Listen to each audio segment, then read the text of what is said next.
오늘 양시장은 나란히 잘 갔습니다. 그런데 수급이 상당히 좀 눈에 띄죠. 이 유가증권 시장은 외국인과 기관이 쌍끌이 매수하면서 지수 상승을 이끌었고요. 코스닥은 탄력은 좋았는데 외국인 기관 쌍끌이 매도였습니다. 과연 어떻게 해석을 해봐야 될지 SK증권 서초 PIB센터 남일용 대리와 함께 이야기 나누겠습니다. 대리님 안녕하세요. 예, 안녕하십니까. 네, 오늘 수급 다소 좀 엇갈리는 모습인 것 같은데요. 키맨은 어느 쪽으로 선정해 주셨나요? 네, 오늘장 키맨은 외국인입니다. 네, 오늘 유가증권 시장을 강하게 이끌었던 외국인의 포커스 맞춰주셨습니다. 어떤 관점에서 보셨죠? 네, 그렇습니다. 일단 글로벌 시장 굉장히 좋게 끝났고요. 우리 시장 외국인 코스피 순매수 들어오면서 굉장히 강한 모습으로 끝났습니다. 전반적으로 코스피 굉장히 강세 띄면서 기관과 동시에 이렇게 들어오는 거는 굉장히 오랜만에 이런 모습을 좀 보여주는 그런 흐름인데요. 특히나 대형주, 낙폭 과대주 위주로 매수가 좀 많이 들어왔고 수급적으로 굉장히 순매수가 많이 들어오면서 오늘장 시장의 상승을 좀 이끌었다고 볼 수 있겠습니다. 역시 코스닥 쪽에서는 반도체 여전히 강세 수급이 계속해서 들어오고 있는 모습이고요. 물론 외국인과 기관 모두 매도가 나왔지만 의미 있는 매도는 아닙니다. 그렇게 큰 금액이 아니기 때문에 일단 종목별로 계속해서 수급이 들어온다는 그런 흐름을 좀 볼 수 있겠고요. 역시 종목별 강세 흐름이 계속 지속되면서 코스닥에서는 종목별 차별화가 계속 일어나고 있습니다. 다만 코스피는 오늘 굉장히 많이 사들였기 때문에 전반적인 업종들이 모두 좀 상승하는 그런 좋은 모습 보여줬습니다. 네, 자, 외국인의 종목별의 매매 동향을 좀 보도록 하겠습니다. 먼저 거래소인데요. 자, LG화학 477억 매수했습니다. 롯데케미칼이 240억 들어가 있고요. 삼성전자 우선주, SK이노베이션, 삼성물산, SK하이닉스, 현대차, 현대중공업, 아모레퍼시픽 매수했습니다.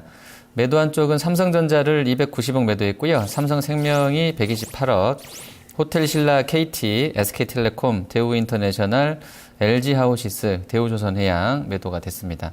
외국인 코스닥에서는 셀트리온 25억 매수했고요.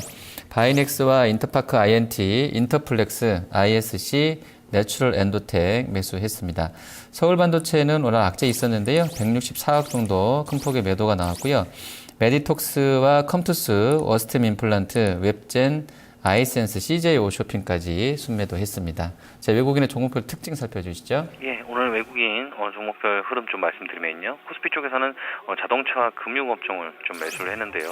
역시 전반적으로 경기 턴하는 업종들 매수가 좀 들어왔습니다. 특히 금융업종 최근 들어 계속해서 매수가 들어오면서 전반적으로 낙폭을 좀 축소시키는 그런 모습이고요. 자동차 같은 경우도 최근에 많이 빠졌는데 일단은 글로벌 피어 대비 아직도 좀 약한 흐름을 보이고 있고 전반적인 시장 경쟁률 자체에서 조금 밀리는 흐름이기 때문에 컨센서스 대비 전분기와 똑같은 흐름을 계속해서 지속해서 나가고 있습니다. 그래서 일단은 향후 모멘텀은 아직까지 없는 상황이기 때문에 아주 상방향으로 볼 수는 없겠지만 수급적으로는 어쨌든 외국인 오늘 좀 자동차 쪽에서 매수가 좀 들어오면서 오늘 그래도 플러스권에서 유지하면서 끝났습니다. 그래서 일단은 전반적인 모멘텀까지 좀 체크를 하시는 게 필요할 것 같고요. 코스닥 부분에서는 역시 반도체 업종 매수 우위입니다. 계속해서 시장에서 화두가 되고 있는데요. 오늘장 특히 신고가 내는 종목들 상당히 많은 흐름입니다. 그래서 일단은 2015년까지 계속 반도체 업황 자체가 좋은 흐름이고 여전히 수요 측면에서도 계속해서 커지는 그런 모습을 보여주고 있기 때문에 반도체 업종 누누이 말씀드리지만 계속해서 좀 집중해서 보셔야 될 것 같습니다. 그럼 외국인 수급 특징주도 반도체 관련주로 가져오셨나요? 예, 그렇습니다. 오늘 외국인 특징주 AT세미콘입니다. 제가 전번에 한번 또 말씀드렸던 것 같은데요. 오늘장 수급 보시면은 외국인 기관 개인 모두 사들이는 흐름이었는데요. 최근 들어서 외국인이 계속해서 매수 우위로 누적적으로 사고 있습니다. 이 업체 같은 경우는 지금 반도체 후공정 테스트 업체라고 할 수 있겠는데요. 최근에 또 신고가 계속 내면서 랠리를 펼쳐나가고 있습니다.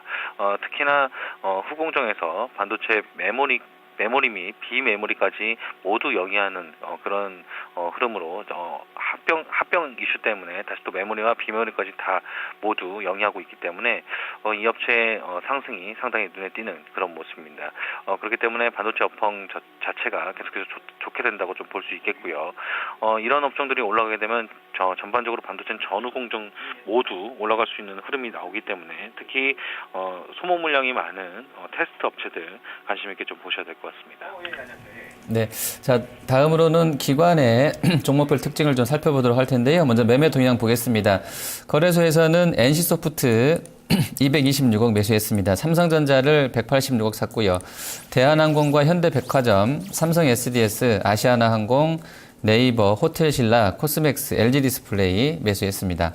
매도한 쪽은 SK이노베이션 387억 매도했고요. 현대차와 LG화학, 기아차, 삼성전자 우선주, 롯데케미칼, KT, 현대중공업 매도를 했습니다. 기관 코스닥에서는 다음 카카오 58억 매수했고요. 산성 LNS 오늘 사상 최고가 경신했는데요. 50억 순매수. 그리고 컴투스와 KCW, CTC 바이오, EM텍, 창해 에탄올, 테크윙 매수했습니다. 반면에 골프존은 41억 순매도했고요. 게임빌과 SK브로드밴드, KG이니시스, 위메이드, 서울반도체, SBS 컨텐츠 허브, 또 KH바텍 등은 매도가 나왔는데요. 자, 기관의 특징 살펴주시죠. 네, 기관 특징 말씀드리면요. 코스피 쪽에서 역시 외국인과 좀 비슷한 흐름으로는 금융업종을 똑같이 매수했다는 점 눈에 띄는 모습이고요. 조선업종 역시 오늘 기간 내 매수가 들어오면서 그간의 낙폭을 좀 축소하는 그런 흐름입니다. 일단 대형주가 워낙에 좀 낙폭이 가대되고 지금 매수가 들어올 때는 낙폭가대 위주로 좀 들어오는 경향이 좀 있기 때문에 역시 낙폭가대 업종은 같이 한번 좀 보시면 좋을 것 같고요.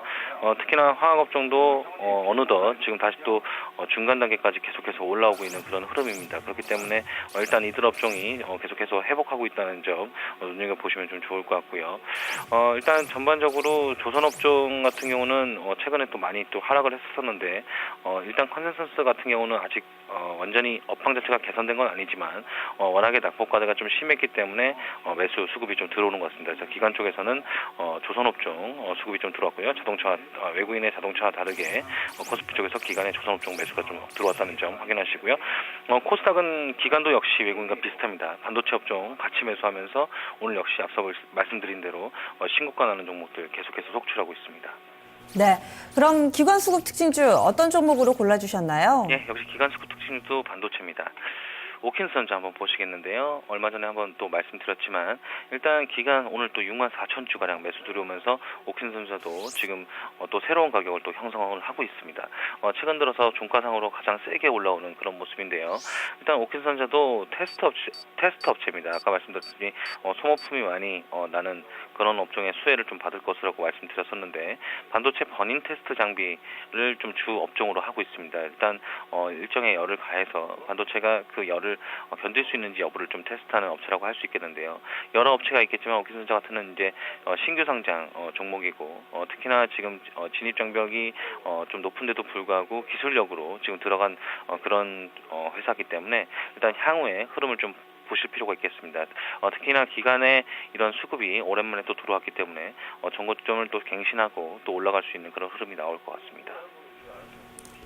네. 자, 그럼 내일장 수급 전망해 볼 텐데요. 일단 오늘 외국인이 자, 현물도 한 2,200억 샀고요. 선물 쪽에서 1,800계약, 거의 뭐 동시만기 이후로는 한 27,000계약가량 지금 매수 포지션을 쌓고 있는 것 같은데요. 자, 내일장 수급은 어떤 쪽 주목해야 된다고 보십니까? 내일장 수급은 외국인 코스닥 수급 체크가 좀 중요할 것 같습니다. 일단 지금 600선에서 머뭇머뭇거리면서 아직까지는 돌파를 못한 그런 상황인데요. 어느덧 598포인트까지 올라온 상황입니다. 이 부분에서 다시 이제 신고가를 낼 것인지 아니면 돌파를 못하고 부딪힐 것인지 여부를 좀 수급을 체크해봐야 될 것 같은데요. 600선을 돌파를 강하게 한다면은 조금 더 코스닥이 세질 가능성이 있습니다. 그렇기 때문에 외국인의 코스닥 수급 체크가 좀 중요한 포인트가 될 것 같습니다. 네, 알겠습니다. 오늘 말씀 잘 들었습니다. 네, 감사합니다. 네, 수급이 답이다. 남일영 대리였습니다. 네, 그리고 중간에 실적 나온 업체들 몇 군데 확인해 보겠습니다. 먼저 신한지주 실적이 나왔는데요. 이번 주에는 신한지주를 포함해서 여러 금융지주사들의 실적이 발표될 예정이죠. 내용 확인해 보시면은 4분기 순이익이 3,405억 원으로 전년 대비 9% 정도 감소하는 수준으로 발표가 됐습니다. 당초에 예상치가 3,660억 원이었는데요. 지금 예상치를 한 7% 정도 하회하는 수준으로 발표됐고요. 그리고 건자재 쪽도 이제 슬슬 실적이 나옵니다. 한샘이 지난해 영업이익 발표했는데요. 1,104억 원으로 전년 대비 38.3% 증가하는 수준으로 실적을 내놨습니다.